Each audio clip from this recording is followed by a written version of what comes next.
Magandang araw sa atin lahat mga kaibigan. Assalamualaikum sa inyong lahat.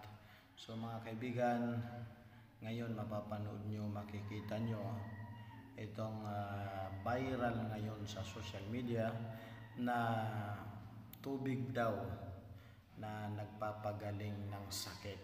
Ibig sabihin, miracle water daw ito na kung saan kapag ikaw ay nakainom sa tubig na ito ay mawawala daw ang iyong sakit. Tunay kaya ito mga kaibigan.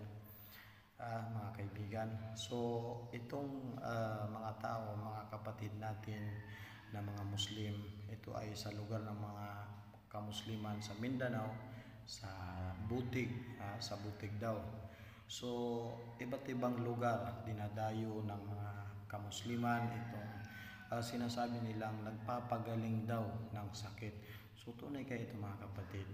Kahit ito ay tunay, so sa Allah din tayo kung saan ay humihingi ng kung saan ay kung paano tayo gagaling mga kaibigan.